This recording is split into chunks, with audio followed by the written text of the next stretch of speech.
Hey guys, what's up? Welcome to another Blender live stream. Your host is with you, Brandon Hicks is my name. And tonight we're going to get started on our Pixar ball style character in just a second. If you haven't already, go ahead and hit that like button down below and please subscribe to the channel as I plan on doing a lot more content in the future, but I would love to share it with you. And so if you hit the subscribe button, you'll be able to get a notification as soon as I go live, so you won't have to schedule it or anything like that. It'll just kind of pop up on your phone, your computer or whatever, and you'll be able to get those notifications. Okay, so what we've been doing this week is working on a new project, which is a Pixar-style character. And I've had some questions asking me kind of what that means and what we're doing.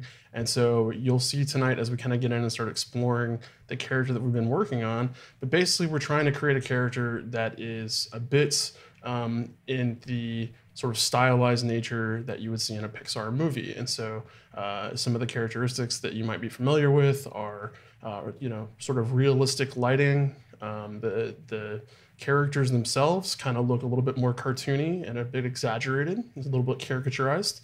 But we're actually trying to create a sort of filmic look with the lighting and the textures and capture that in Blender and Cycles.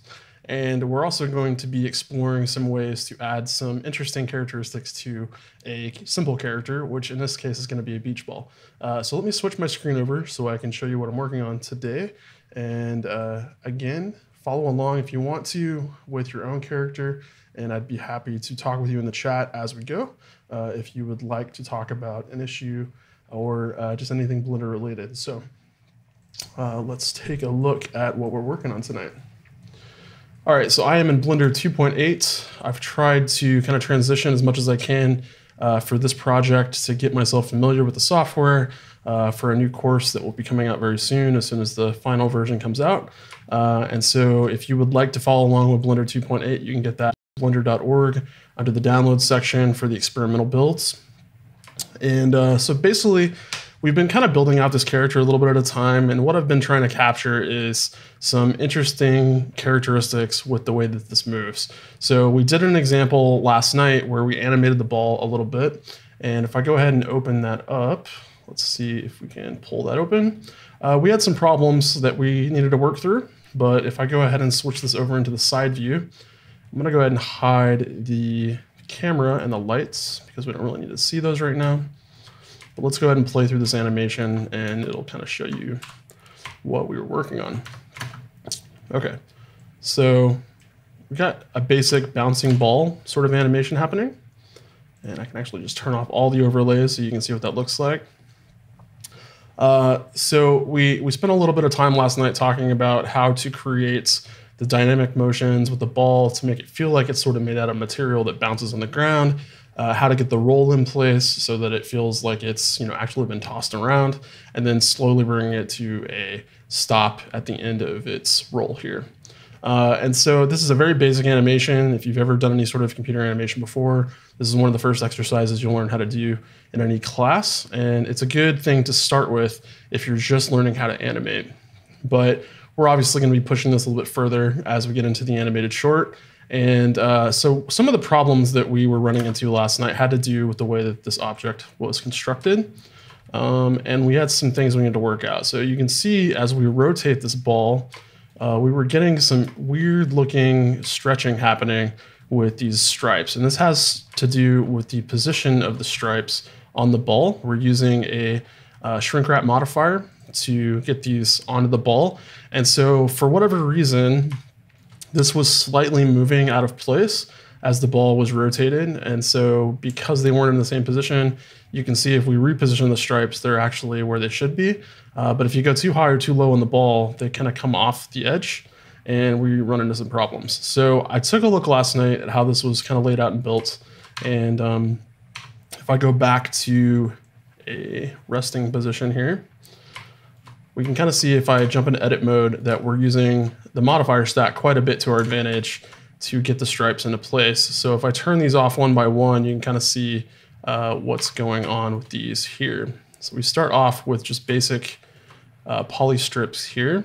And then we subsurf those with about a 6 subdivision there. Then we have an empty here that is using a simple deform modifier to wrap those around the ball. And this is actually where the issue started to come into play, because I started modeling these strips with the center of these straight down the middle of the ball.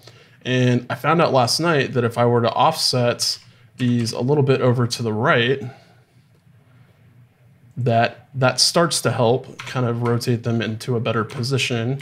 But the last thing I also needed to do was create some simpler ways to control this angle, because what we're doing right now is using a driver to control the angle based on the distance of the shape key here for the stripes. And so the higher this gets, the more this has to reposition. And what we're really running into when we get into the shrink wrap is that depending on the stripe width, we are getting some problems with how this is wrapping. So if we jump back over to the shape key and I were to take this down all the way, you can see that with the stripes at their skinniest position, we're at an angle at 270. And if I turn the value of the shape key back up, somewhere in here, we are changing the value so that this distance is consistent throughout.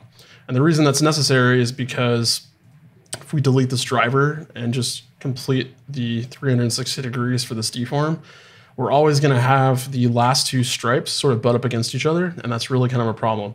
So I was doing some fancy math with the driver to kind of get rid of this, but there's actually a much simpler way to do that.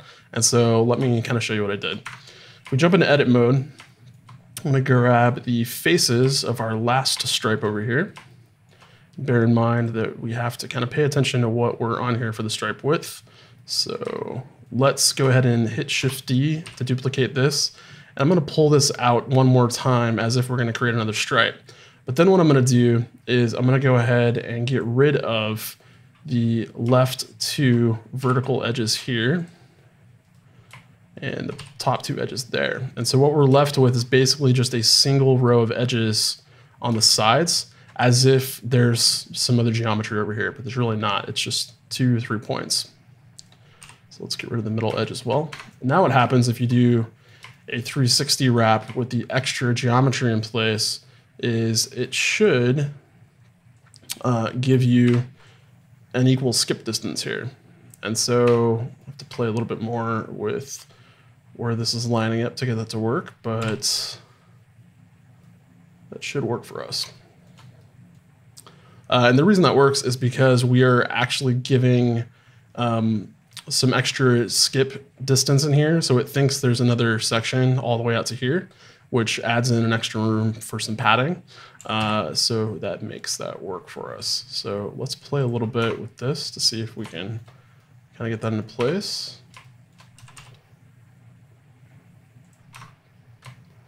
Okay, so I'm not getting that skip to work right now, but let's go ahead and play a little bit with maybe the vertex group. Maybe that's what's doing it. Okay, so that's not helping there. Could just be that we have the shape key on, not sure.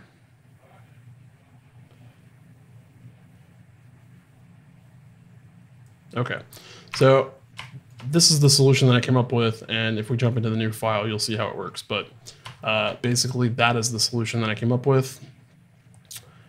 And that also happened to fix the alignment issue with rotating the ball out of position, which got that into place. So let me open back up the new file from this afternoon and kind of show you what that looks like. Okay, so what I ended up doing is rebuilding the stripes. And if we go into the shape keys over here, you can see that I've added a driver for the stripe width, and that's because I want to be able to control this with a rig. So basically with the stripe width here at the widest value over here at 1, we are out to the side like this. And then you'll see this change as we mess with the rig a little bit.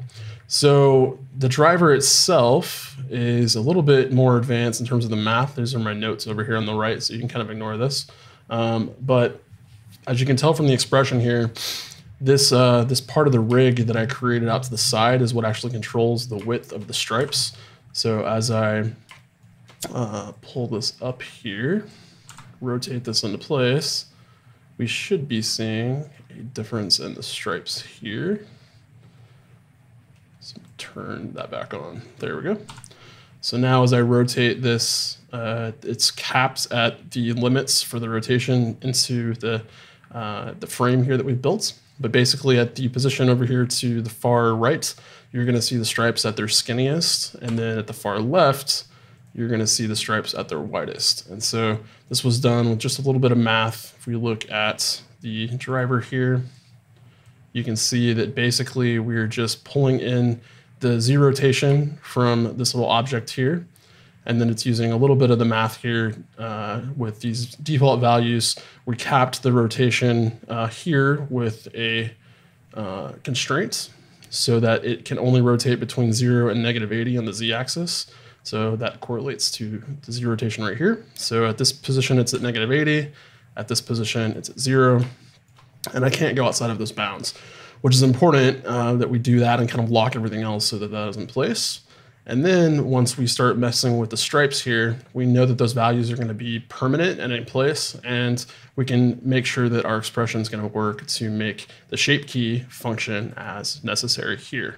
So this purple value is linked straight to this expression, and that's how that works. Okay, so let's talk a little bit more about some of the other parts of the rig that we set up.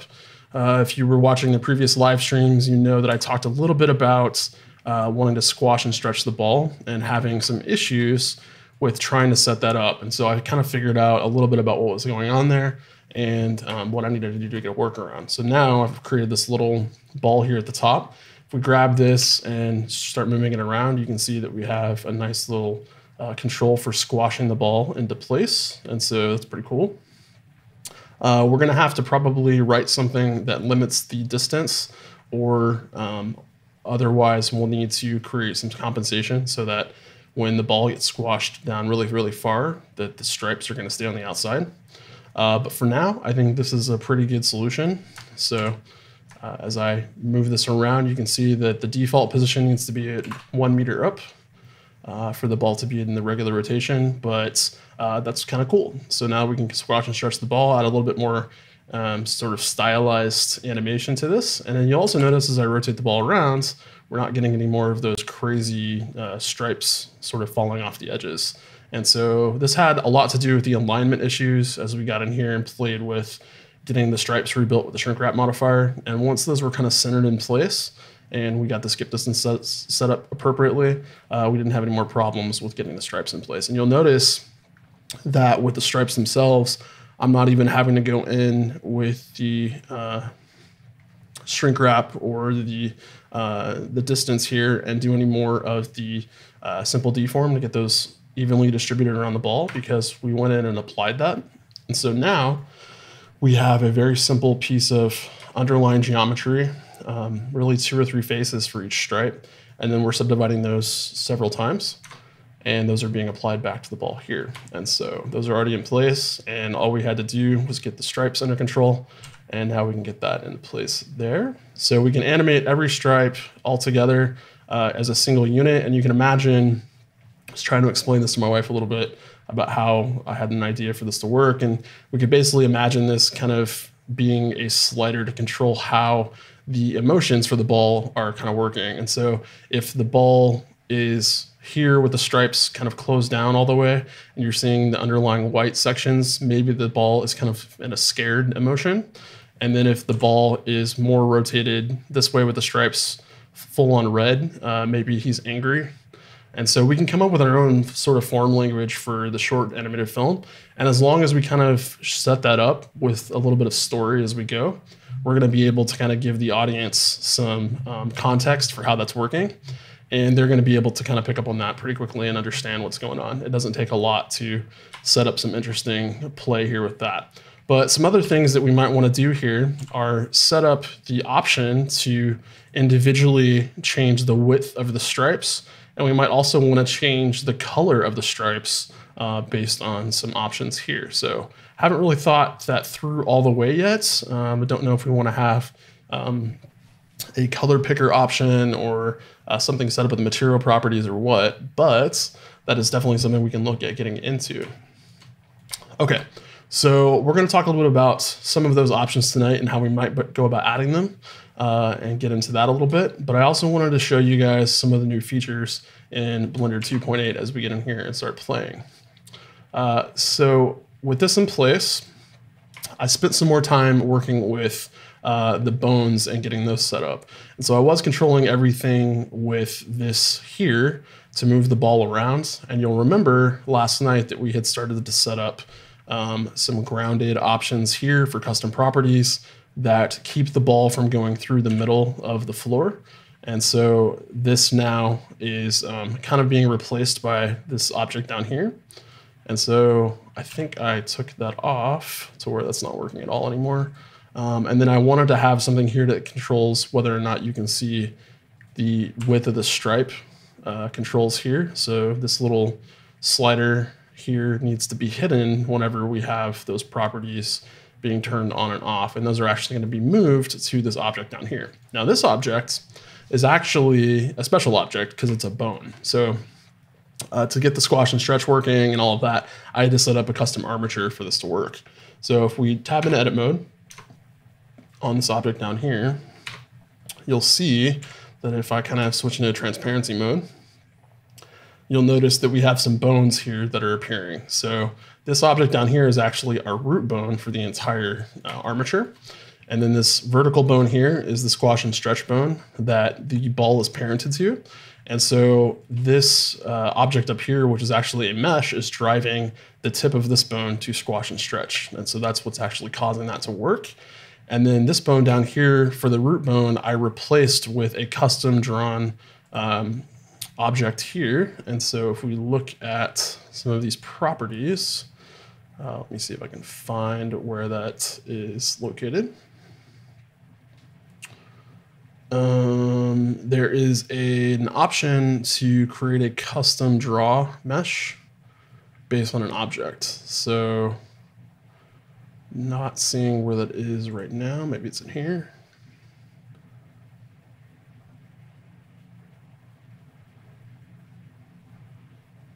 Yeah, it should be in here somewhere.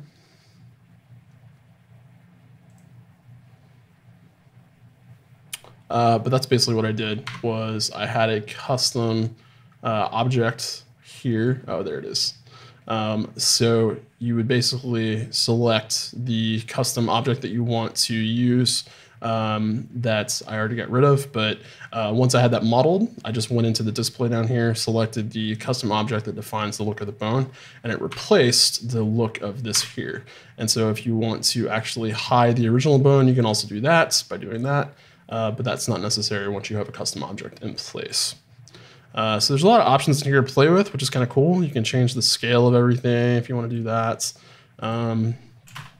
You got a custom shape transform, which I don't exactly know what that does right now, but so I'm still learning a little bit about setting up custom rigs because I'm not really a rig artist or an animator traditionally. I'm more of a illustrator and a modeler and texture artist. So all this stuff is kind of newer to me. But it's very, very awesome getting in here and learning about how this works because I thought, getting into doing this ball was going to be a pretty simple operation because, I've rigged stuff like this in school before, but getting in here and trying to actually add all the custom controls myself and doing it from scratch was a great exercise because I'm still picking up things, especially as we get in here and we start adding custom drivers and stuff like that to actually have this rig working and in place. So if you guys are interested in watching that happen, how I put that together, watch the last 2 live streams, which are on the YouTube channel, and I'll talk a little bit more about it, how the rig is being set up in there and how I'm solving the problems as I go. So let's look at some other options tonight for what we can get in here and mess with. One of the things I was trying to do last night was figure out a way to turn these controls on and off. And what I ran into was a problem with the outliner because I was trying to add a driver to the visibility. And you can't actually do that in the outliner. So if you right click on one of these other options, which is the viewport visibility here, which is a new option in 2.8, I can actually turn the viewport visibility on and off for this sort of stuff. And so I thought by adding a driver to this, I would be able to customize what things are visible, but that's not actually going to work. And then I thought, well, maybe I could right click on the eyeball and add a driver, but you can see there's not really an option for that. And I kind of looked into it and I realized that a lot of people are having this problem, and what they're doing instead to get around it is creating an armature. And then from inside the armature, if we look at the root bone here and go into the armature layers here, you can see that there's all these options for regular layers like we used to have in Blender down here in object mode, but this is just for the bones. And so what people are actually doing is putting these portions that they want to hide on separate layers, and then they're using the driver for the layer to turn those on and off. And so if I were to select both of these and hit M in the 3D viewport, you can see that when we're in regular object mode, it's going to ask me if I want to move those to a new collection, which is what's replacing layers in the new 2.8 version. But if we jump into the pose mode for the armature here, and we were to start adding bones and things like that, we would be able to, let me go ahead and add a new bone here. I need to do this in edit mode, actually. So I'm going to add a new bone, and I'm going to move this outside.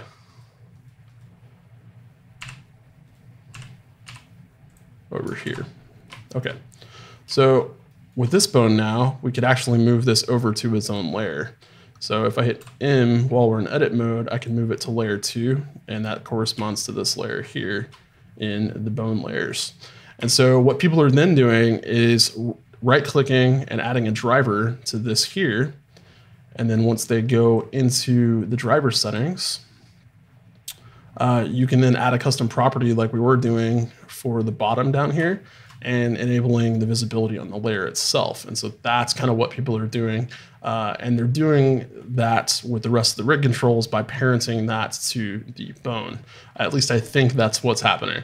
So I'm gonna experiment a little bit more about how to set this up and get back with you guys on what I did for that, because I'm not entirely sure how to get this working yet.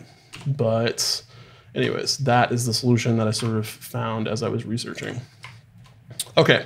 So a lot of cool things have been happening as I get in here and start playing with different options. What I'm really enjoying is the overlay modes and playing with these. You've also got all of these custom options here for selectability and visibility for specific types of objects in Blender. And so if we were to uncheck mesh, all the mesh objects are going to disappear. Same for curves, surfaces, armatures, all that sort of stuff. You could also turn off the selection capability. So if I really quickly want to disable the ability to select the ball mesh while I'm animating it, all I have to do is uncheck the mesh options. And then once I jump in and I start wanting to select all of these rig controls, I'm not accidentally going to be able to select the ball itself. Now that may be an issue because we have an actual mesh that we have to select for part of the rig, but that might be a quick solution for you if you're working with your own rigs. So that's kind of cool. We also have the ability to change the overlays on and off for the entire scene. So if you were used to the render only section in the display down here in the properties tab, this kind of does the same thing. So that's kind of interesting. And there's a lot of customization options in here for, again, getting things turned on and off individually, as well as options for each of these display modes. So you've got the regular solid shaded viewport mode, you've got look dev, and then you've got rendered, and this will change depending on which rendering engine you're using. So for me right now, I'm using cycles. And if I'm in the flat shaded mode, we've actually got lots of options here. We can go full on flat, which is really gonna go flat here, but you've actually got objects or options in here that can add shadows and cavity mapping, specular highlights, things like that to kind of make this look a little bit more cartoony and rendered, which is kind of fun to work with. And then you've got options as you get in here as well for randomizing colors, which can help you if you've got a lot of objects that are kind of looking busy in the scene and you just want an easy way to kind of stand back and select things as you work. Texture, you got single, which is completely flat, which is kind of a cool thing. If you turn shadow on, you got just a black and white preview there. You've got studio, which gives you a couple of these soft shaded options to work with for the lighting with the same options here. And you've actually got matte caps like we used to have down in the properties tab. And we've got lots of options here for things to play with. So what's interesting about these now is that they're actually going to use the underlying colors and your mesh material to overlay on top with the matte cap. So if we look at the matte caps here, and I were to select this sort of car paint looking shader, it's taking into account the material colors from the existing objects as it applies this matte cap, which is kind of interesting. It gives it a little bit of an interesting flair. So it's not, everything's not just completely covered with the same material. And I'm sure there's options for turning that on and off if you want to kind of play with the way that looks. Checking single here, looks like it'll do it. You've also got random again, which will randomly assign a color instead of the material. So that's kind of interesting. Very cool. And of course the matte caps are changing a little bit. A lot of options for how to get those in place and working, which is kind of fun. But yeah, I've enjoyed getting in here and messing with this a little bit as I've been playing around. So let's go back to flats and material. Now, depending on the settings that you're picking in here, this can be a little bit graphics intensive with your computer. So I wouldn't check everything off and kind of start working that way unless you've got a pretty powerful system. Even with 2 graphics cards that are 8 gigs a piece and a lot of RAM, my computer is not super speedy with all this stuff turned on. And some of that's to do with these settings and some of that's to do with 6 levels of subdivision on some of these objects. So if you want to speed that up, also you can definitely check off simplify, which will definitely make things a little bit faster as you work here. But yeah, so let's get into some other things tonight that we want to work on. Now, one of the things I wanted to talk about as we get into things tonight is some of the story aspects that we're going to want to start implementing with this animated short. Because I really, I've started thinking through some ideas for what we're going to be doing, but I don't really have an entire story fleshed out for the short. And so as you guys kind of get in here and start watching, I'd love it if you guys would leave me some comments or things that you think might be fun to add in for the story. And as we start developing the story out, we can start adding and playing with ideas for how to animate the ball, interesting things we can do with the ball, and things like that, that will give us some fun, challenging things to work on, but also make the story engaging and fun to play with. So as we get in here, I want to go over some new features with the grease pencil that just came out. And I think this is about a week old, but all of these just came out and saw these on the official Blender channel and wanted to kind of show you what I've been working on. So this is something I did pretty quick today, but basically we wanted to start talking about with story. And so I thought, well, it might be fun to actually get in a grease pencil and show you guys some storyboarding. So with that, I created a custom sort of layout here for grease pencil. And if we switch into the grease pencil view, you're going to see it's a flat view from the side. And we're actually going to hide all of our collections here. So you can actually use the numbers above your keyboard to do this automatically. And it will assign custom numbers here for each of these. So 1 is the background, 2 is the ball controls, 3 right now does not. There it goes. 3 is the ball. 4 is the storyboard, which is the new object that I've been working on tonight. So from the grease pencil view, we're in the side view here, and I just want to kind of quickly go over what some of the new options are with grease pencil because it's a very interesting addition, which I think is going to be cool for a lot of people that don't maybe have access to Photoshop or are looking for interesting ways to animate inside Blender using 2-dimensional things to do there. So let's talk about how some of this works. So grease pencil now is actually its own object. And so I've created a custom collection holding a grease pencil object. And if you were to, we're in object mode now. So if we were to look over here, hit Shift A, I'm gonna move the 3 cursor over. And if we go down, we can actually see there's a grease pencil object now. And you've got the option to add a blank object, or there's actually a default monkey head, just like there is from the mesh menu here. So if we look at the grease pencil monkey, you can see that it adds one of those into our scene.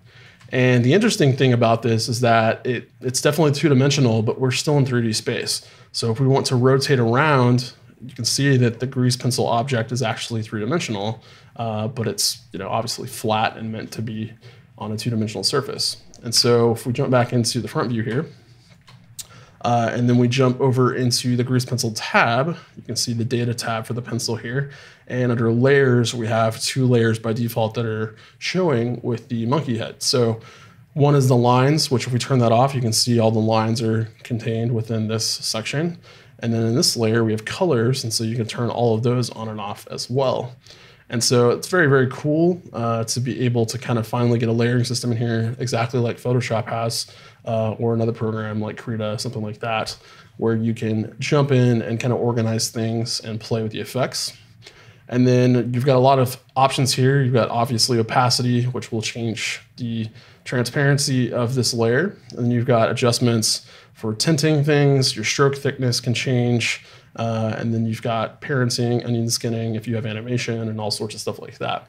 And so what's really cool about this is that we're now able to start layering things up just like we would.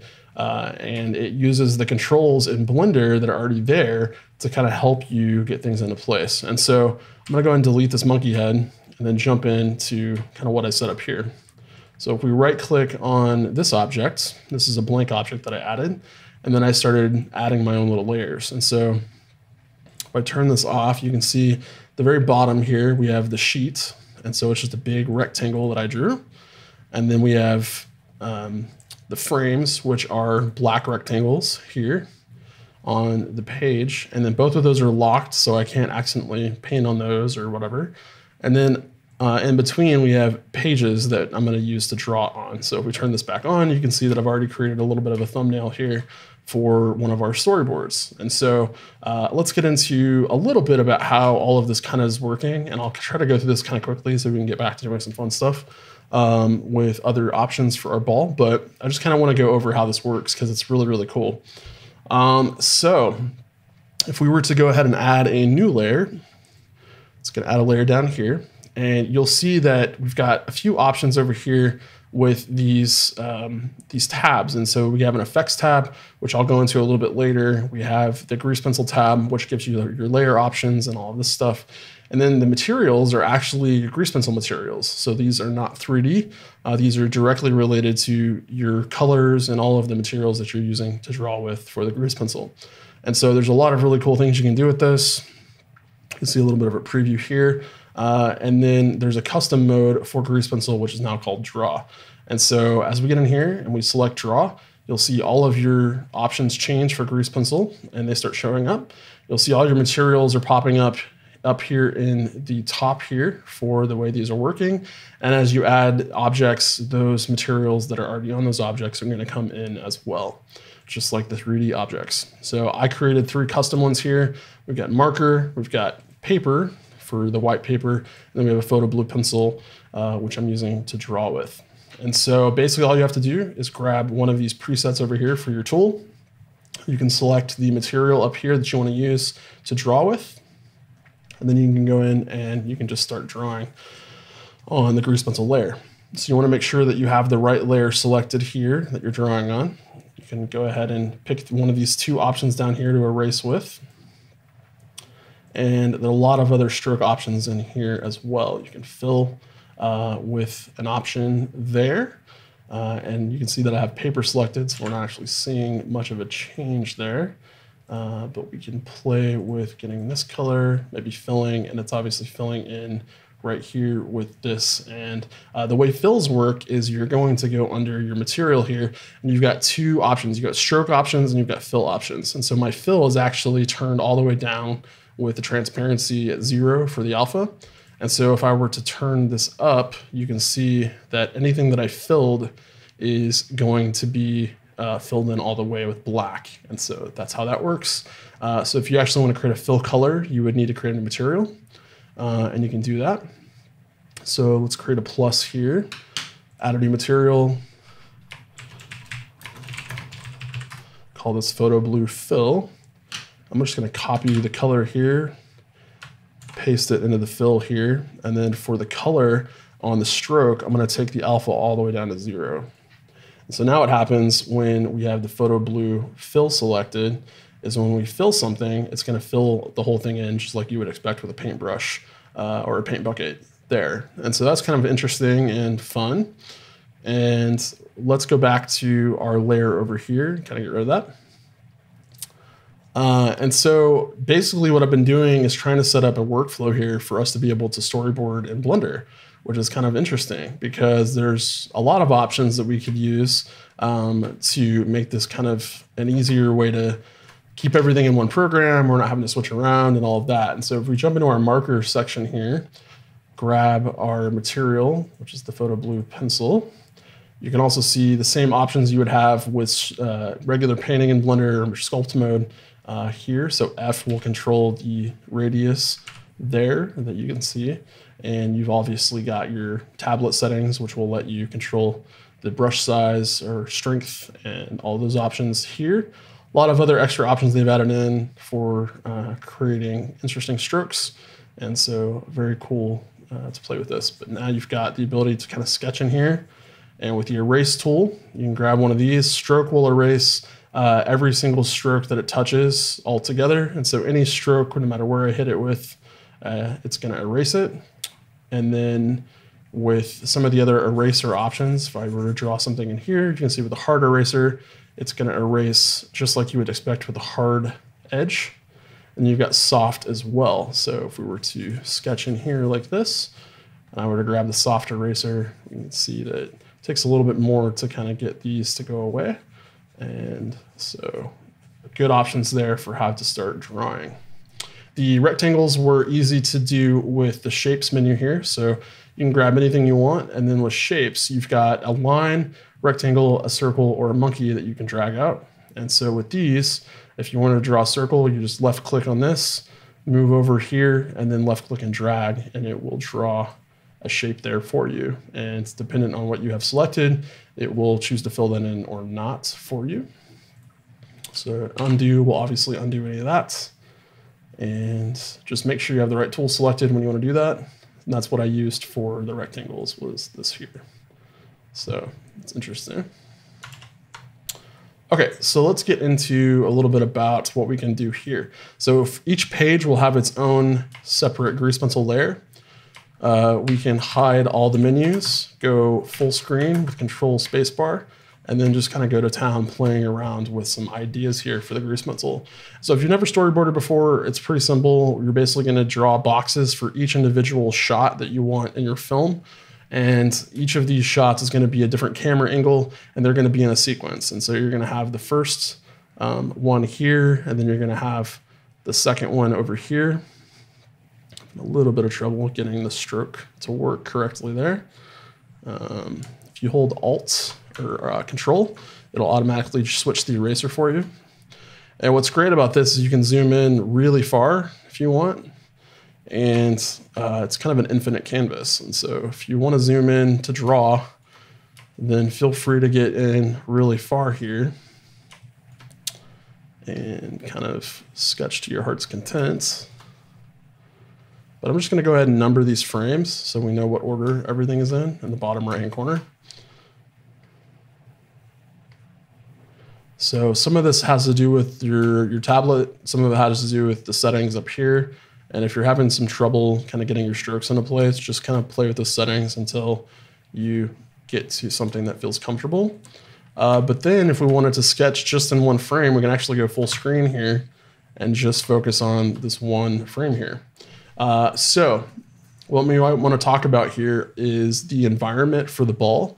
And so if we want to kind of get the ball in place here, we can sketch something in there for the ball and then talk about what it's sitting on. And so maybe it's got sort of the edge of a counter that we're looking at, and we would be behind the ball in this case, looking out into the rest of the distance here. And then we're looking kind of at from the point of view of the ball. So it's kind of like we're seeing through the eyes of the ball here. So you might see the shadow there. And then we're going to talk about kind of what we want to happen with the ball for our short that might be kind of fun and cute, and it's a good idea for what we could do with this. And so obviously we want to put the ball through some interesting circumstances, put it through a range of emotions. And so one of the ideas I had was we could set it up to where it's maybe in a bedroom. So I'm trying to think again in Pixar style, like what would we typically have? A lot of these are relatable for kids, and so you're going to have settings that kids would understand and be familiar with, because they're mostly movies for kids, obviously. And so we need to kind of put that in perspective and think through that. And so maybe we have a bedroom that belongs to a kid here. Toys on the floor, maybe a toy box there. And you can see I'm staying pretty rough and loose, partly because the grease pencil is kind of a little hard to control right now, and partly because I don't want to get too bogged down in like details. But let's just kind of imagine some ideas for our story. So if you're in the chat tonight and you have some ideas for what we could do with this sort of story tonight, let me know, and I would love to hear some ideas for some interesting things we could do with the scene. So here we've obviously got sort of a nightstand, got a little lamp there. We've got some legs and all of that. And then we're going to want to have the edge of a wall sort of come out here. Whoops. And then we'll talk about having sort of the room blocked in, and maybe the doorway is out here, and the edge of the hallway and all that sort of stuff. And so we would obviously fill the room with tons of other things. But the real idea here is like, what is motivating the ball? What are we seeing? I thought maybe we could do a cube for an adversary. And so a cube or a pyramid sort of shape would be a little bit more angular and be a little bit more aggressive. And so the ball is obviously round and soft, but this would be a bit more like, we've got a cube here. And the cube is going to be a bit more aggressive and angry. And so if we don't like this, we can hold Control and erase out these details. But from this distance, the cube might be a little bit smaller. So if it's sitting on the bed here, maybe we have the cube kind of at this distance and this size. And what I'm going to do is zoom in a little bit on this level here. The pin is a lot more responsive at this distance, which I think is kind of interesting. And once again, let's hold Control and softly erase some of these edges away.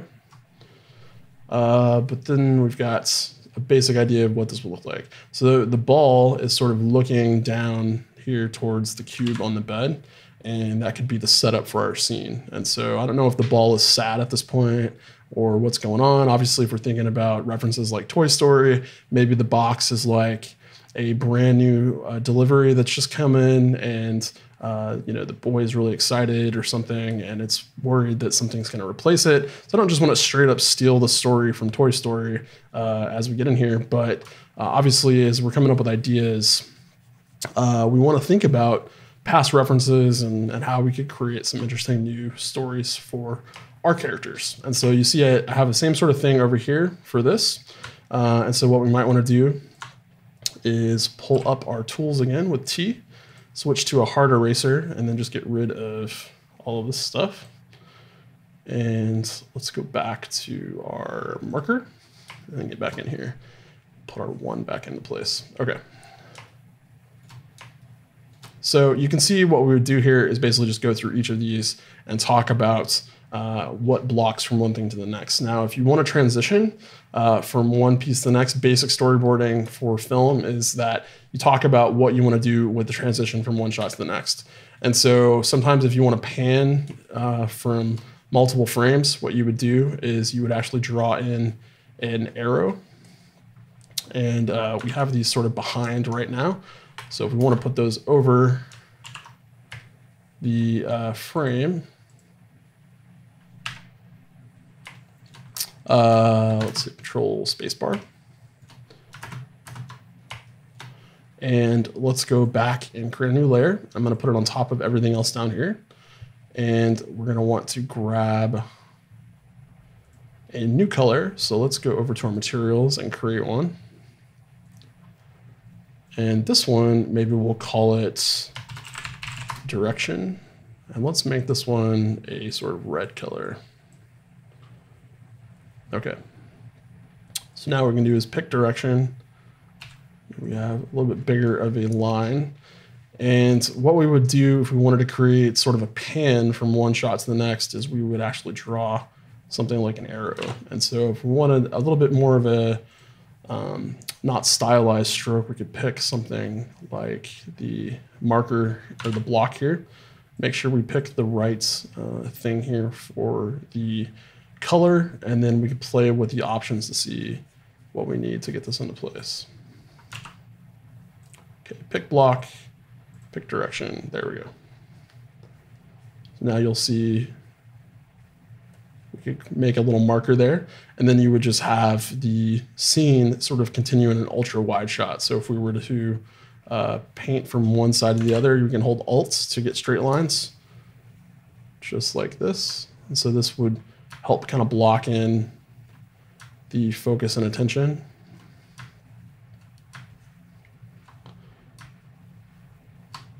And that would show an entire pan across the 2 frames here. And so let's do it a little bit less big.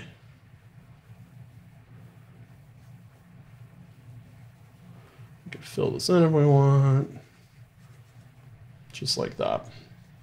You can also do a zoom in on an area. So if we wanted to create a zoom in on an area in here, maybe we start wide and then we're going to zoom in on the box. We can create a smaller line here.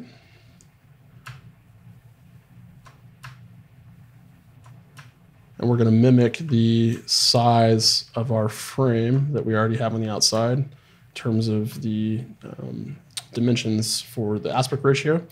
And then what we want to do is draw a line into each of the corners here. And Alt is not going to help you here, so you're just going to have to draw as straight as you can. And basically what you want to do is from the corners, you want to go in towards the edges of these of the box down here, and you want to draw arrows indicating that you're moving in that direction. So as we get in here, you can see what we're doing.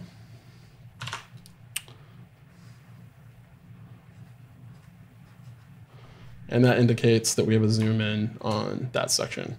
So you might start with this section over here and have a clean version, and then you have another frame where you show the zoom in, which we can do, I think, if we go back to page 1 here. I'm gonna go out of draw mode, so hit Control Tab, and then I'm gonna pick edit mode instead.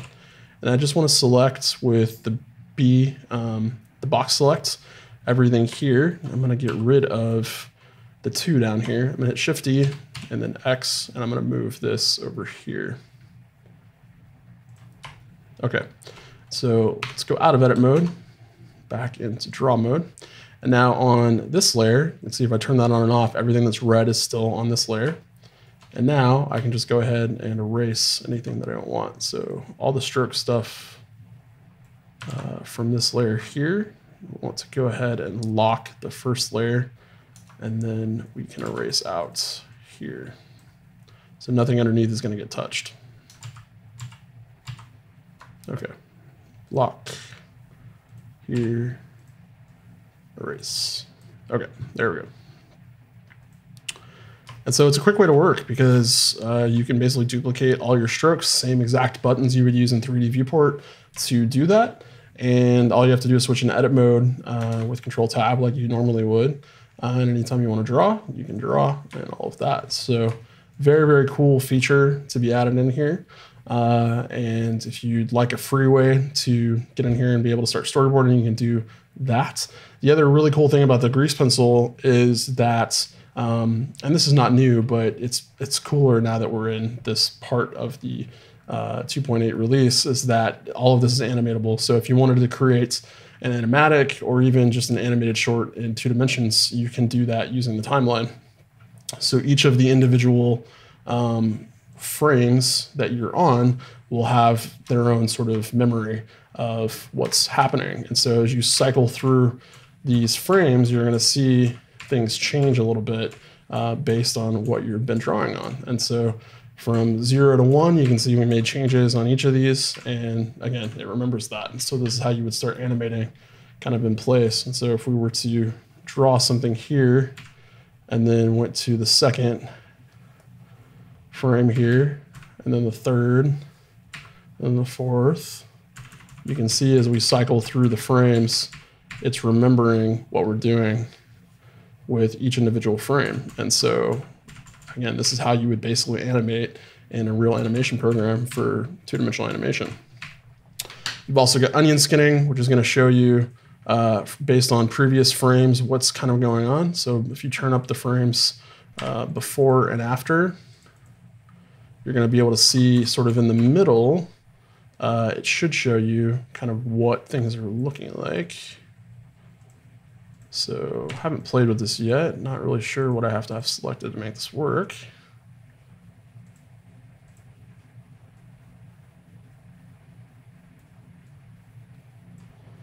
But that's what onion skinning will do for you, is show you the before and after here. Yeah, so again, not sure why that's not showing up, but I'll play with that and kind of get back to you guys on how to make that work.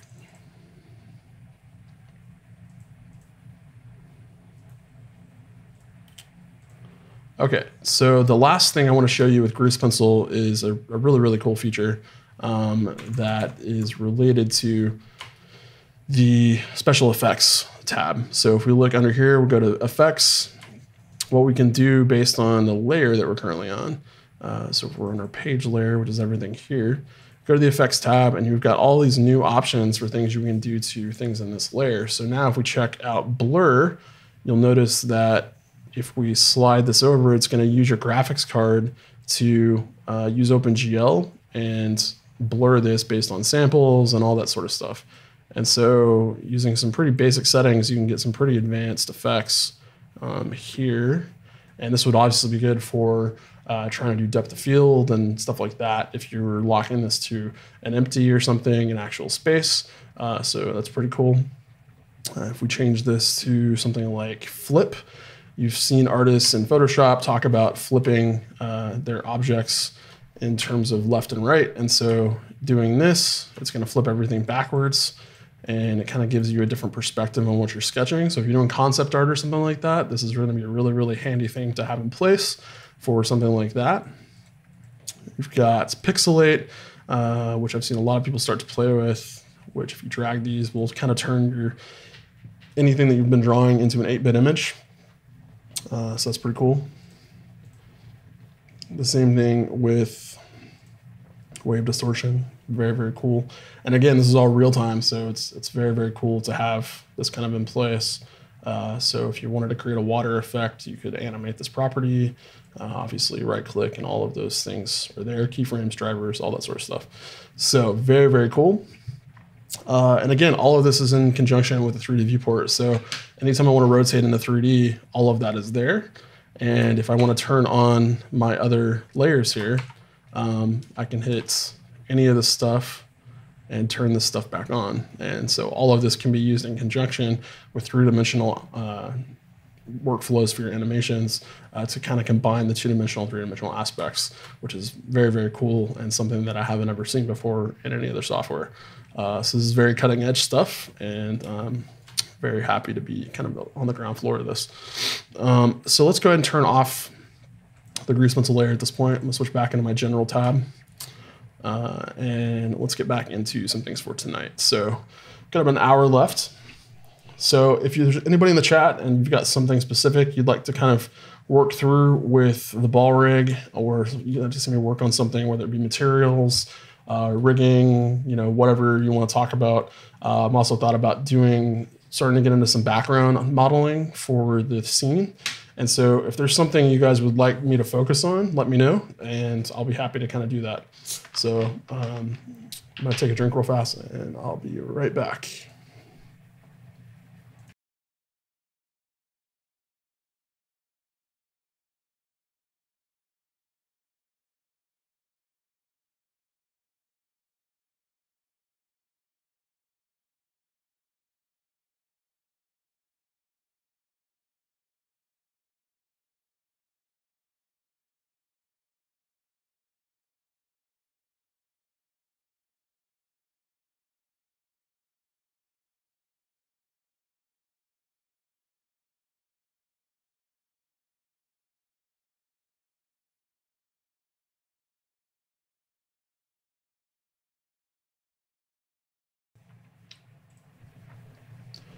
Okay, so let's get in here and start working on some of their characteristics of the ball.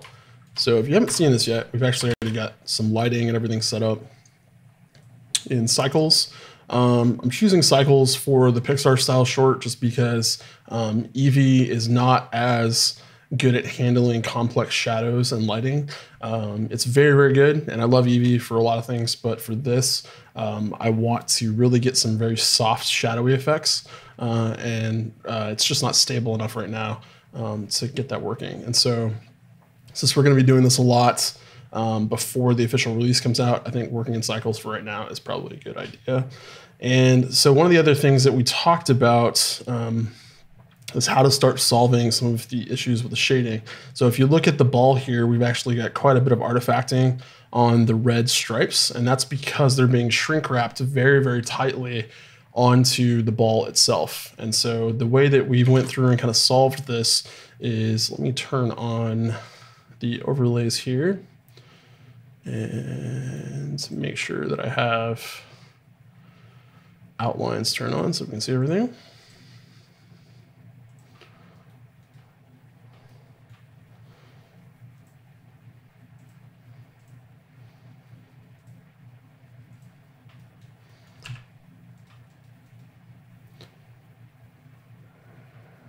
Not seeing my ball selectable.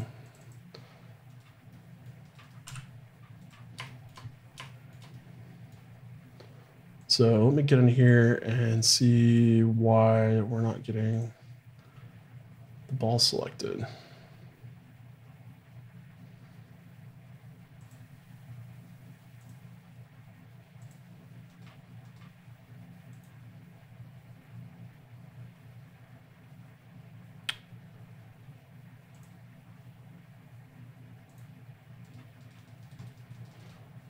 So it's almost like these are locked, but they're not over here. All of these are turned on, so we've got no issues there.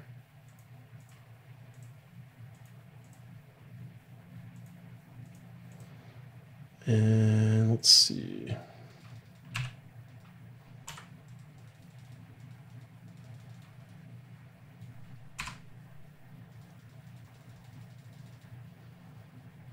It's very strange.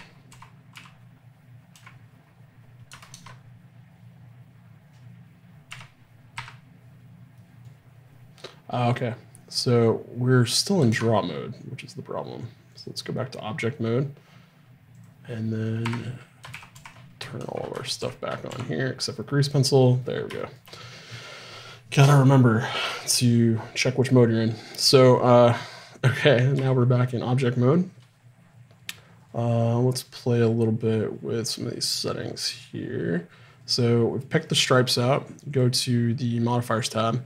And what we ended up doing to kind of help this a little bit is to set the subdivision levels up a little higher. So in the viewport, we're not seeing the effect as well. So if we were to render a section here, we're still seeing some of this blocking.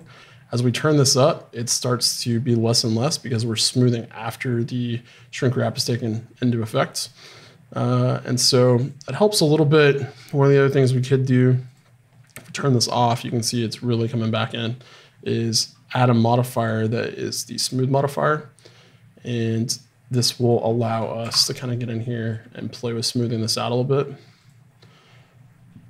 The biggest issue here is going to be kind of going through the ball because it's happening after the the shrink wrap is happening. So we're gonna have to play a little bit as we get in here with the best solution for this. So I think in our case, subsurf is gonna be the best way to do this, but we're going to have to play a little bit with how to get this into place.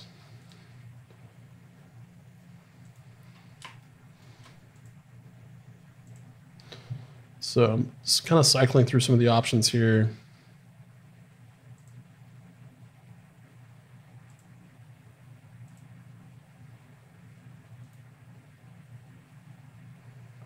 One of the things that we could try is doing a simple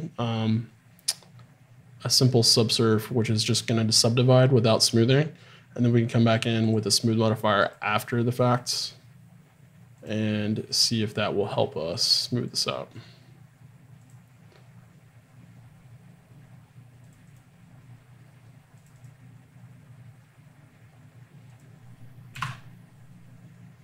Okay, so we can definitely see the effect taking place here with that.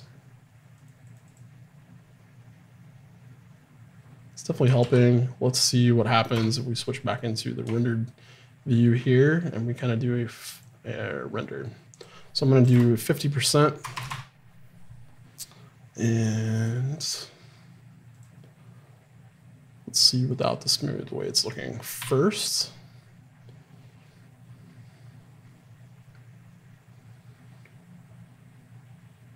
Okay, a little small, so let's hit escape.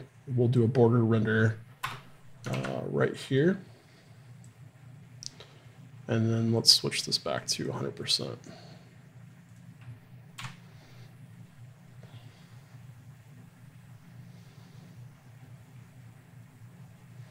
So what we're going to aim for is getting the highlight kind of smoothed out to the point that it is on the white surface of the ball, because the reflection here is definitely not a problem. And what we're seeing here is our grease pencil going through the rest of our scene. So if we turn off the little render icon there, it shouldn't pop up anymore.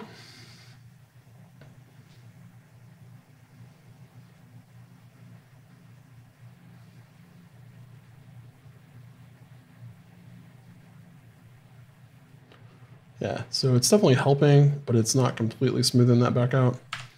And we're gonna need to play a little bit more with this. I don't want to subdivide too much because we're already subdividing a lot here.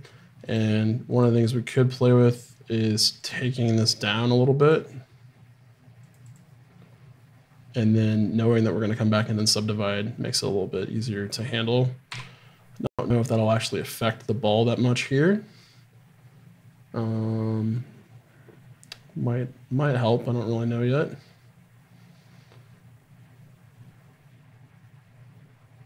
But we definitely need to come up with a solution for how to kind of fix that. I'm gonna go ahead and clear the render border there.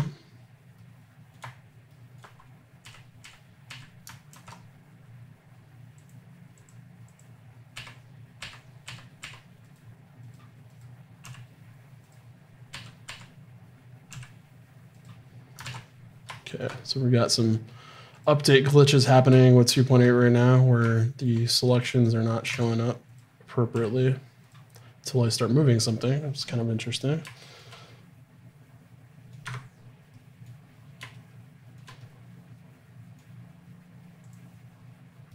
Switching to look dev mode, we can see that we're getting a lot more of that faceting showing up on the surface. So this will kind of show us what's working and what's not working.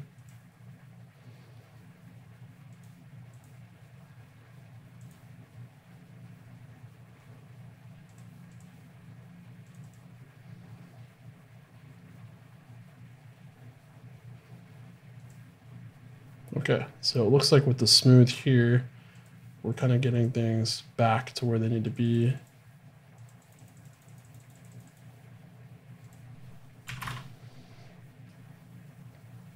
It's a little better. We're still kind of going to have some issues.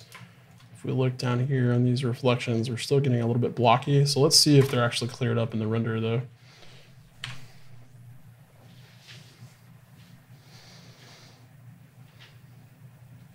not completely. So we're gonna have to come back and kind of keep that in mind as something to work on. And I'm sure we can find a solution. The issue with the modifiers at this point is that because we have shape keys on the stripes, we can't actually apply any of the modifiers with shape keys. It's not going to let us. We hit apply, it's going to say modifier cannot be applied to a mesh with shape keys. So we had to build this in a certain way to make sure that we had the shape keys in place first in order to set this all up and then apply the modifiers. Otherwise, it would just be a nightmare to try to move the stuff around and animate the stuff with 6 levels of subdivision there. So really don't want that to be something we have to do. And unfortunately, we can't apply the shape keys after the fact. So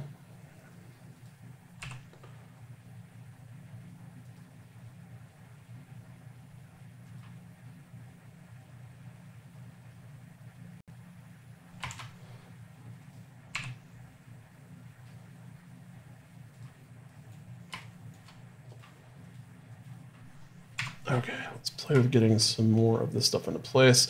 Let's play a little bit with getting the controls for the wrinkles hidden and unhidden, because that may be something we can do with the time for tonight. And then we can also play with some of the material settings a little bit. One of the things I was trying to do this afternoon was find a way to set up some tracking for the width of the stripes, because I want to create some seams for the bump maps down the middle of our stripes here. So we'll talk about that in a second and some of the kind of issues that I've been running into. But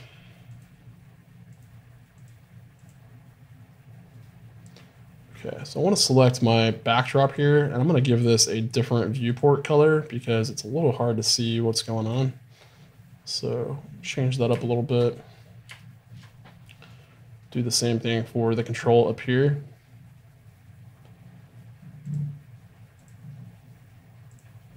I'm going to create a material and just call this controls. And then the only thing I'm going to do is change the viewport color to something that's kind of obvious, like a sort of pink color that'll tell me what these controls look like that are selectable. And again, we're just looking for ways to simplify and visually differentiate for animation purposes what's going on. So now we kind of know what's safe to grab and what's not safe to grab for this sort of stuff. So it looks like one of the changes we made on the stripes here for the smoothing kind of had an impact on the balls as they're kind of getting at their widest point. So I don't really want to do that. So I'm going to kind of pull those out a little bit more. Make sure that when we render this, we're not going to get any cast shadows or anything odd there.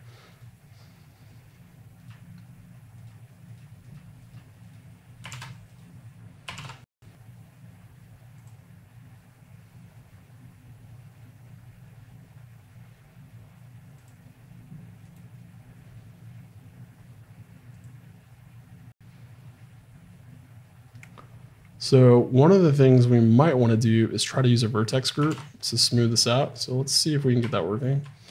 So I'm going to hit tab. And for everything on the edge up here, I want a vertex group to be added that is going to kind of get those all into place where those aren't being touched. So let's jump into the vertex groups here. I'm going to add a new one, and let's call this stripe edges.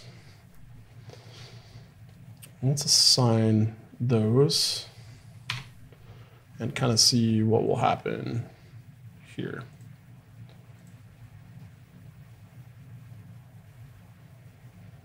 Okay, so we actually need to create the inverse of this.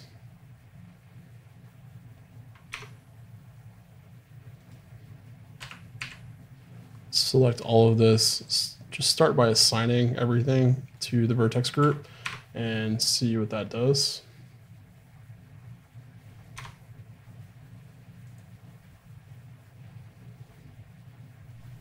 Switch into a side view.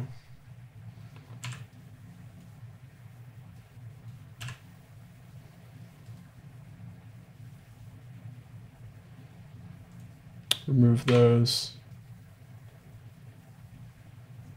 Yeah, okay.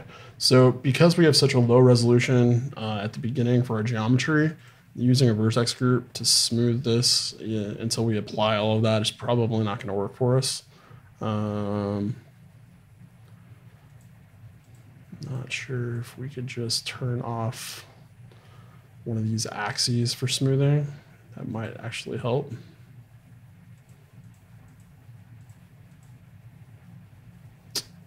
But I don't think so. So let's just keep that off for now, and we'll just make a mental note to come back and kind of fix that.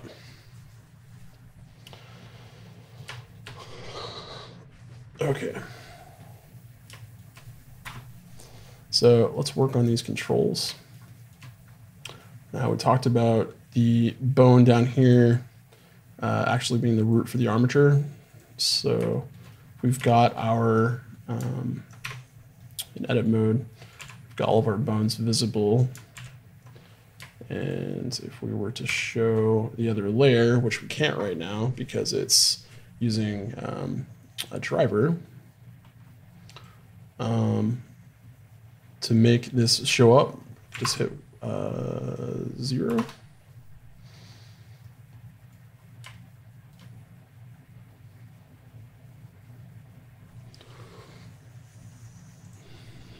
Maybe true.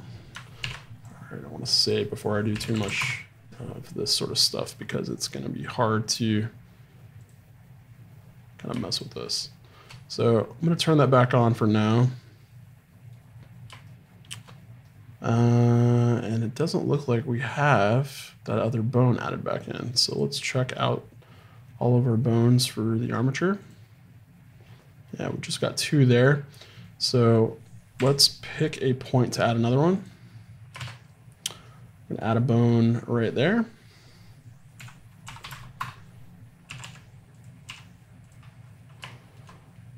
This one will hopefully be used to control our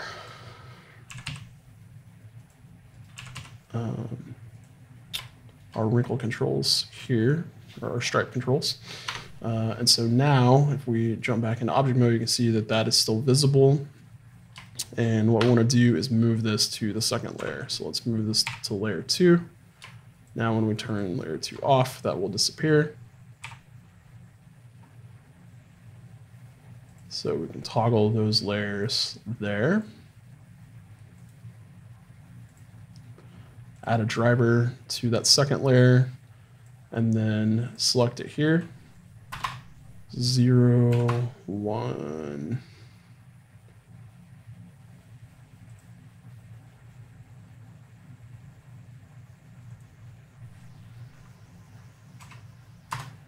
There we go. So 0 will turn that off, 1 will turn that on. There we go. So now we have to just animate based on a property here. And so to do that, let's jump back into edit mode. Let's grab our root bone down here, and I want to add a custom property for this. So let's go to the objects, down to the custom properties. Let's click add. I'm going to edit this. I'm going to name this stripe controls.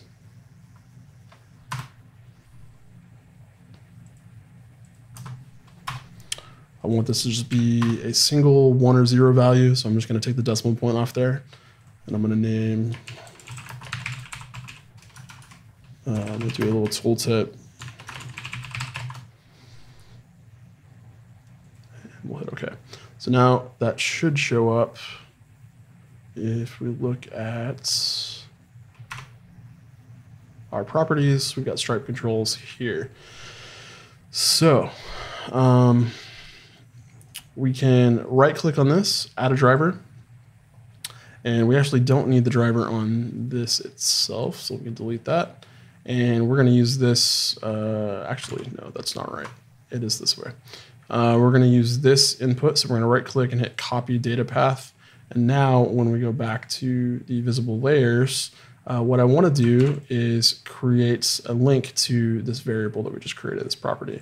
So I'm going to go to single property. I'm going to choose the armature, make sure we grab that, and then I'm going to paste the stripe controls into this right here. And so it should take the value and input that right here if we type in the name of this variable. So I'm going to write C for control. And if we just hit C there, it will input the value of 1 or 0 that we have here. Okay, so what we need to do is kind of make sure that we are able to see that working. And we're unfortunately not going to be able to see that until we get the whole thing set up, because we can't switch into edit mode and view the bones by turning things on and off here. So let's take these and see if we can set up some sort of parent relationship. I'm going to do this with an object constraint. Choose a child of, let's pick an armature, ball rig. It's currently called bone.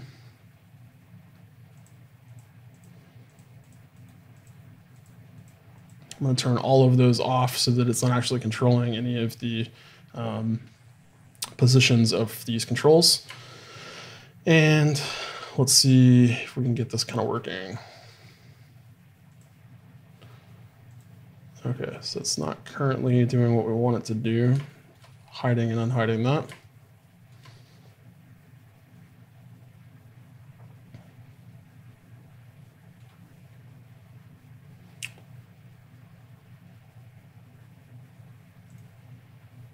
So not sure if the parenting relationship is actually going to be what we need to do there. But let's play with this a little bit and see if we can get this working.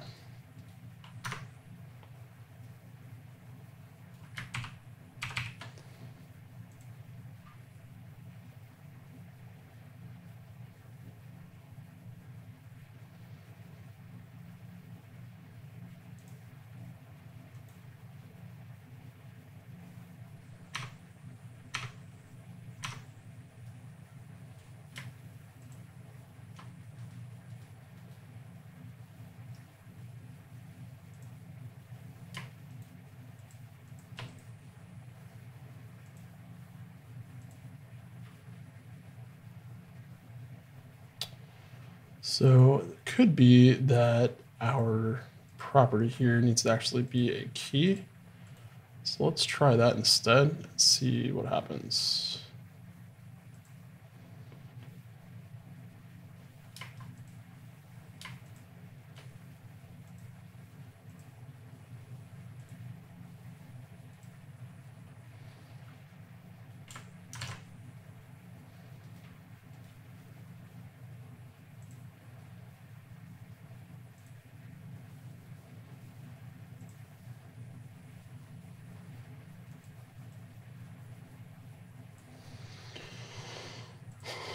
So once again, let's play with some actual values and see if that's actually working.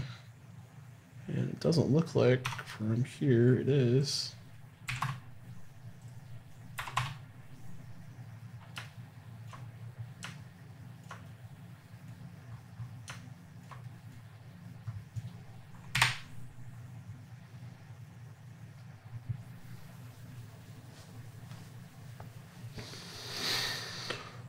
All right. It's important that you get the property selection type right, because sometimes if you're not getting this right, it can actually be hard to get this working. So let's try this again.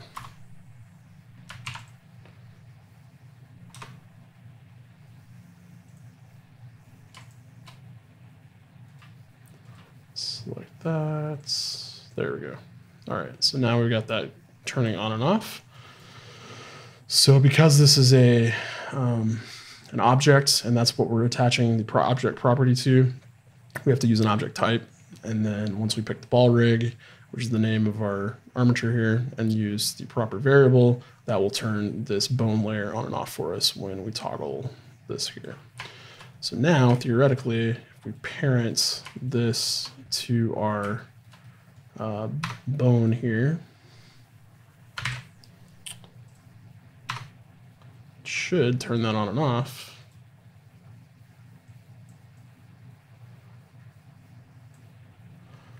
But I'm not seeing that work right now, so.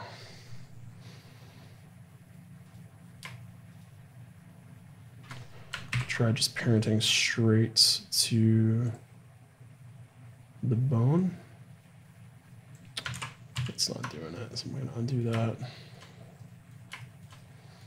Okay, so got to do a little bit more research in terms of figuring out how to get this working. I had set this up with just objects before, and so this was working pretty well to use the drivers for that. But with the armature, it's getting a little bit harder to control the on and off with custom properties here. So we got the bone working based on the layer that it's currently on. But we're gonna have to figure out a way to change the object visibility based on parent relationships with the layer, or maybe we could copy the visibility property using a constraint or something, not really sure. But yeah, we'll have to play with that. So again, thank you guys. If you're in the chat right now, we're talking about rigging a Pixar-style ball. So we've got some stripe animations rigged up right now.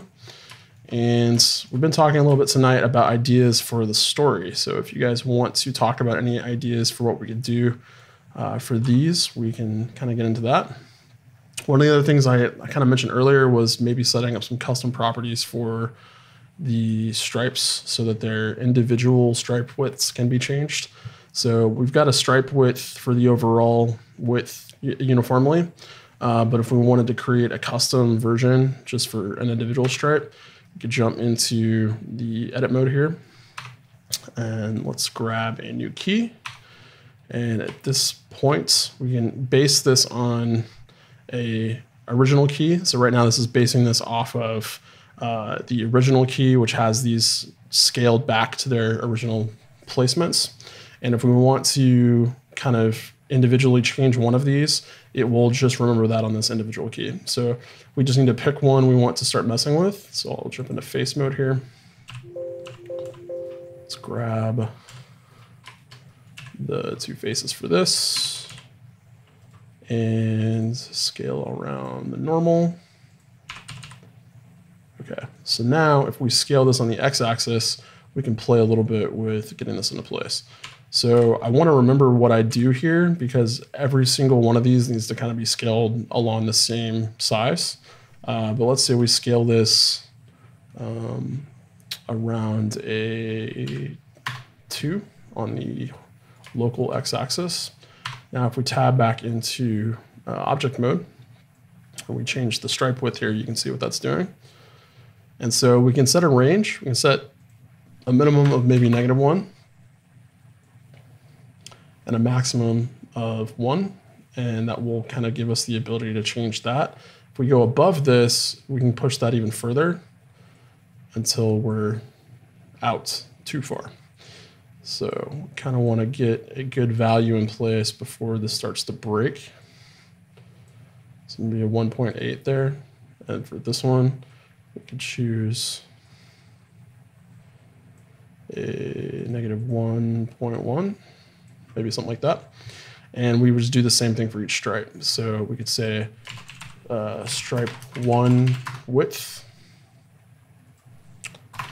And again, repeat that for each of these individually. So we would then go to stripe, do another shape key, tab in edit mode, select these two faces here.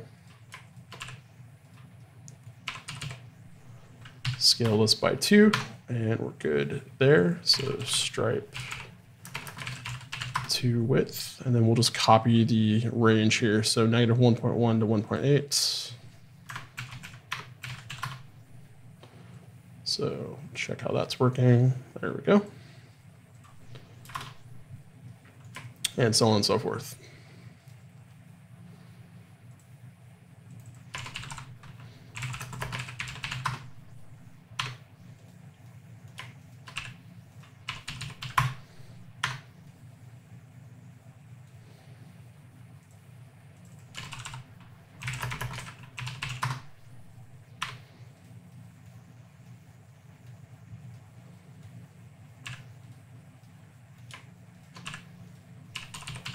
For some reason, the 3D viewport in 2.8 right now is not wanting to update when I select faces or any of the mesh elements. So it's not been doing that lately, but it is now, which is kind of weird. So yeah, we may want to pay attention to that. And then negative 1.1 is 1.8 and negative. Okay, so now we have individual controls for every single one of our stripes into place. And all we have to do is drag these around, and those are all sort of in place. So what we're gonna have an issue with is if we are trying to play with the stripe width, that's gonna be on top of whatever is already in place. So there may be a way to fix this if we want to do some sort of master override in the rig, but we, for now, are just gonna have to make sure these are all zeroed out when we want to use the stripe width master right here. But this is kind of cool because if we have this at this point, and then we jump back in here and we want to play with an individual stripe for blinking or winking or something like that for the ball, you know, we can play with that, and you know, that would be something that would work. So pretty cool. Okay, so let's also play with some of the other options for the stripe material settings for the colors. So I'm gonna once again go and zero this back out. So we're just dealing with this control because it's the only one we actually have set up right now. And then what I want to do is jump back into the shader editor over here. And right now we have one material set up for each of the stripes. That's all sharing this red material. So if we were to grab here, we can see we have just ball red. Instead, we might want to change this to ball stripes. And eventually, we're probably going to need to have an individual material for each one of the stripes that we can colorize. But for now, let's just work on a color option for all the stripes altogether. So right now, we're just using a principled BSDF with a base color that we're switching around. And so that's probably a good place to kind of start playing. And if we want to manually work with this, we can input an RGB color and drive that into here, and that will allow us to change this around. Now, what we're going to want to do if we want to automatically update this in the viewport is to figure out a way to connect the diffuse color in the viewport display with the RGB color here. So once again, easiest probably way to do this is just add a driver and kind of determine the value from this section here. So let's go back to the driver settings. Under ball stripes, we've got this RGB. And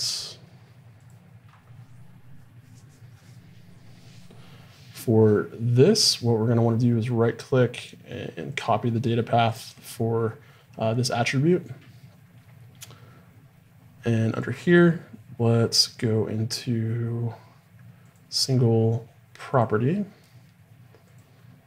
Let's grab a material, see if this will work. Ball stripes, and then we want to paste this in. Okay, so we are keying this value based on the RGB input of that. And the problem is that we're only keying the red value. So if we switch to the green and the blue, we have the same problem. So use C for control like I've been using. And then let's switch this over as well to material. And anytime we're editing these in here, I want to make sure that I'm saving often, because any typos in here is probably going to crash this alpha version of Blender. So just be aware of that.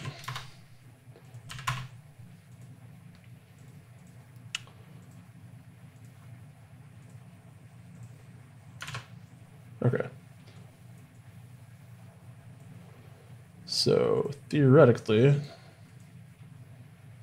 we should be able to change this based on these here. But right now, this does not seem like it's working.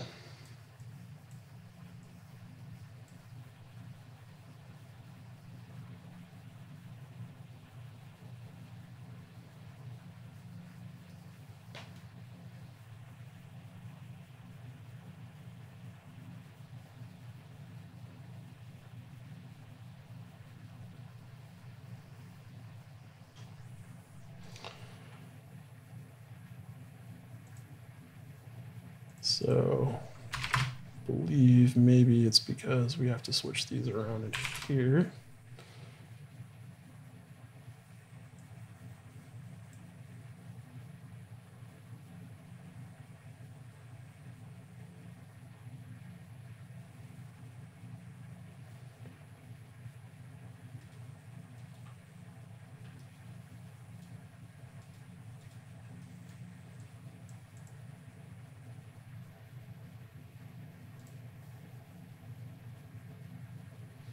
So I'm not really sure what we would have to do here to make this kind of get into place. I'm sure it has something to do with the proper settings here. So if the material property is not working, one more thing we can try again is switching this to maybe a key of some sort or an object that could work with this. So let's try this and see kind of what we get.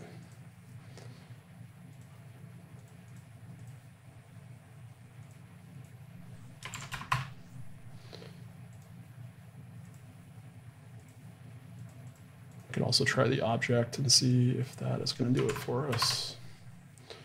Yeah, so it's not working. Let's try the object.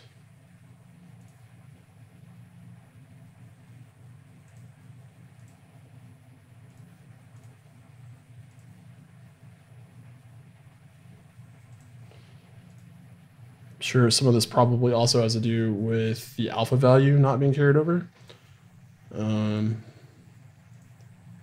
Because we're referencing this number here in the array. I'm sure 0, 1, and 2, and 3 are for RGB and alpha.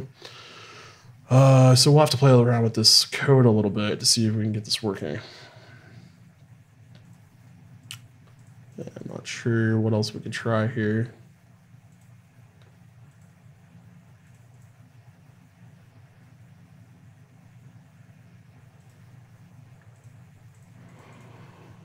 No tree.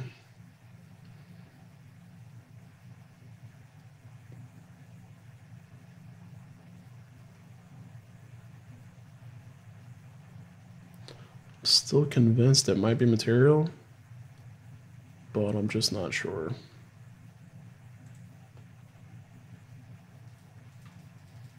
And nothing else that I click on is kind of working here.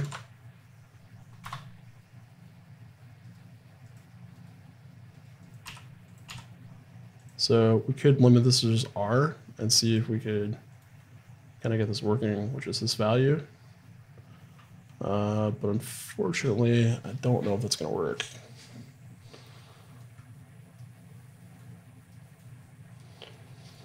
So we'll have to come back and play with this a little bit more tonight and see what we're going to do with this.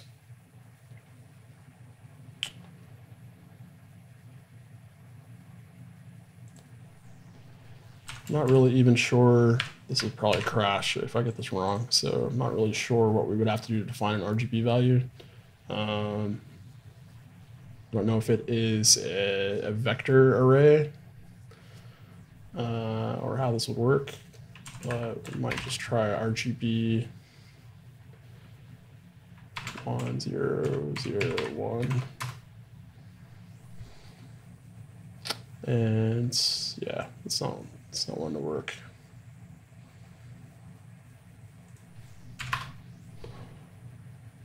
So it looks like 1 and 0 is changing this to on and off.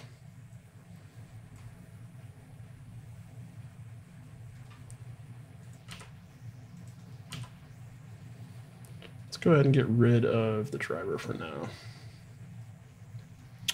But what we can do is, again, change this value here and have this drive the stripes based on some settings. And so we can come up with our own sort of mood engine to combine. So anything that would be redder would be angry, and then anything that would be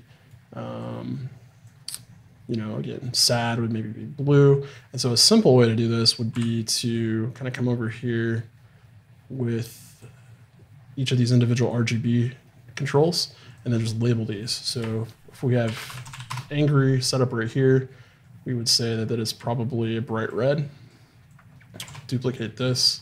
And then this one would be sort of sad.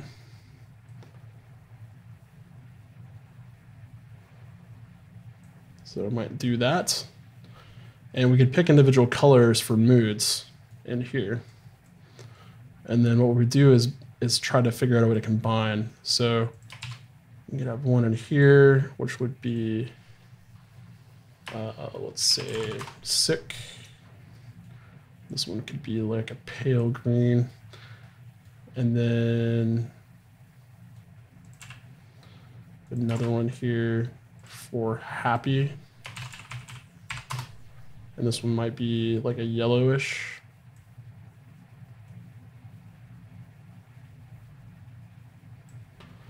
And all of these can be mixed with the RGB mix controller. And so what we can do is grab a color mix RGB and then decide how to drive this based on the moods here. So for example, if we were going to come in with angry, pull this into the top here, then we can come in with sad under another one of these. And then again, each of these can be labeled kind of individually. So if you want to do a more complex emotion, maybe we've got depressed, then half and half between these would be what you'd plug in here, and that would give you something a bit more purple. Do the same thing here. So if you feel like it's more appropriate to be sort of mixing sad and happy together to get depressed, you could do this. Maybe this one's like melancholy. We have this one. This might be depressed.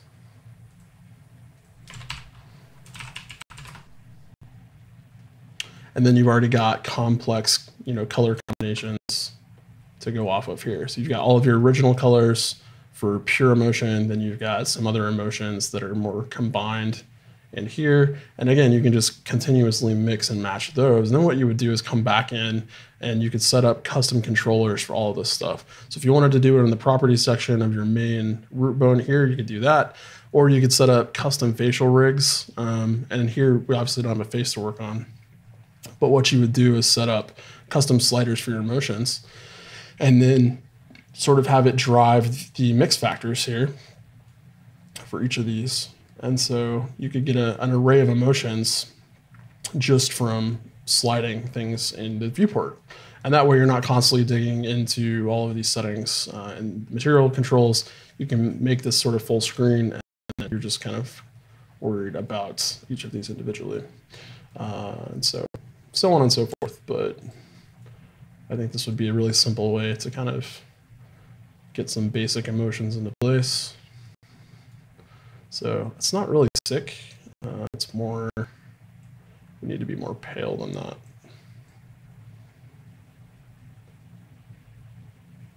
Maybe here. And of course, when you vary the width on top of this, you're gonna get a lot of range of emotion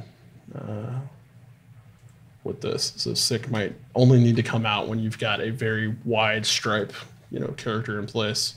You can also, at this point, like droop the character a little bit, pull this in where it feels like it's squashed down and kind of sad.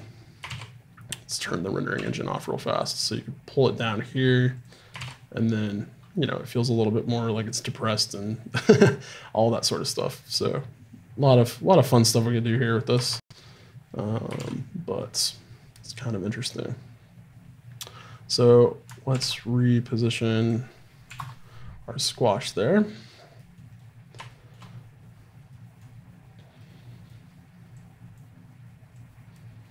And eventually what I'll probably do is write a custom panel or something with Python to control all of this stuff, because coming down into the properties even might get a little annoying every time you want to change the emotion. And if I don't write a custom panel, what I may do is, again, just create something in the 3D viewport that we can turn on and off for these controls. But essentially, that's kind of what we're looking at. And, it just kind of occurred to me, what we may do to fix this other problem that we were talking about down here for these controls is to actually replace this bone structure or shape with the controls themselves.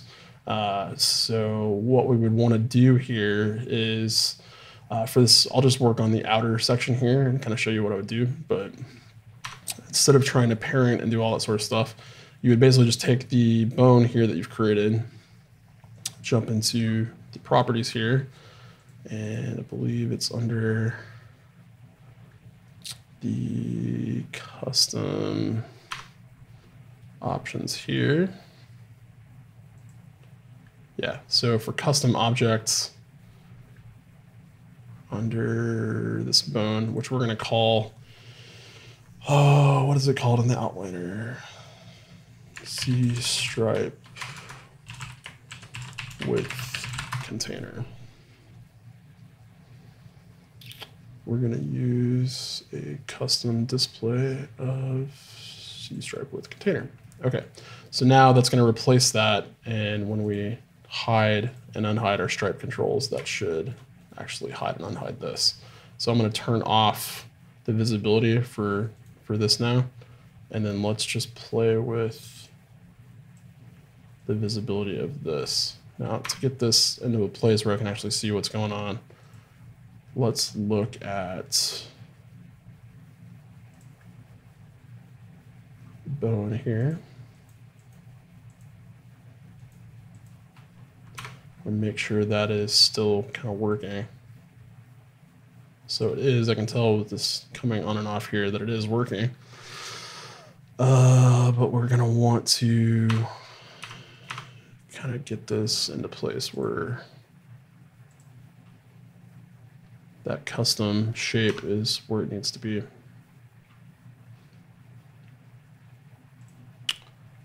So the stripe with container is using this.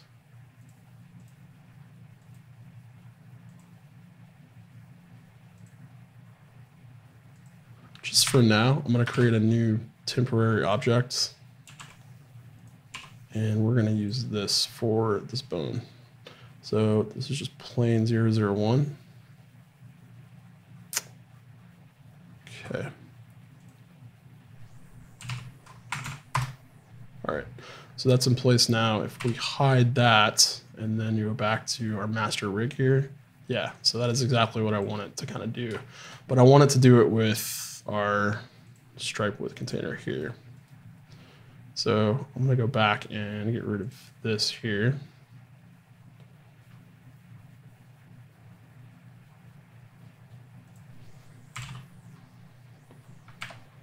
Make sure we take that plane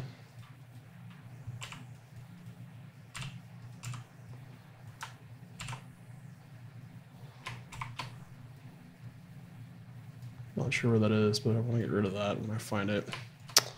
Let me search for it. Plane. All right, so here this is.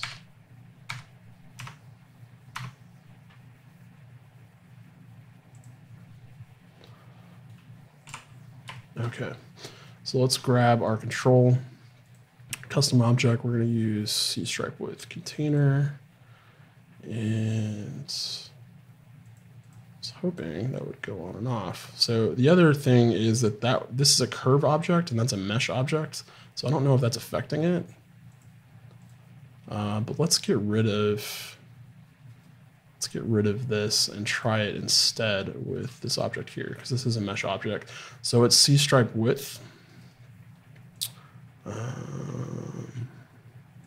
Okay, so you can see that that is replaced by this down here that got moved.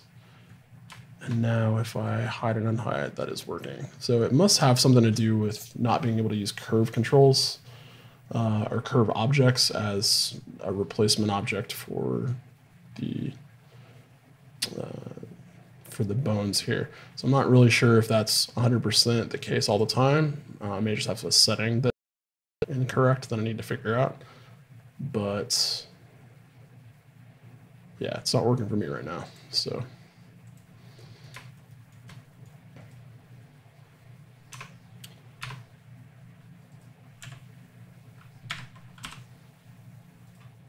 okay, so I don't really know how to reposition this, but I know that it should be possible.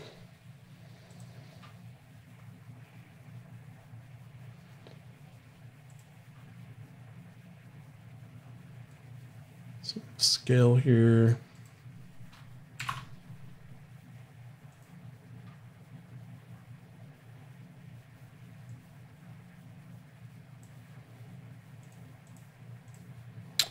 Wireframe. Yeah, so we'll have to play with this a little bit more. Again, I'm not really sure why that's not working or how we need to get this in place, but we do at least have the driver set up correctly on the armature layer here. So that is turning that on and off. So that's a victory.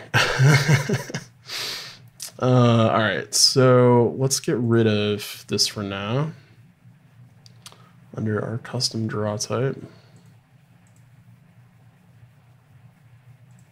And I will replace that later. So we're probably gonna have to create a couple of bones that for each of these objects. We have to redraw this one, but it's definitely working for this down here. And we can do the same thing for all of this stuff here. So pretty happy with where this is ending up. Looks like we got a comment in the chat. Mahmoud Hamdi, sorry if I'm mispronouncing that, says, do you need to align the custom to the position of the bone or just the pivot points?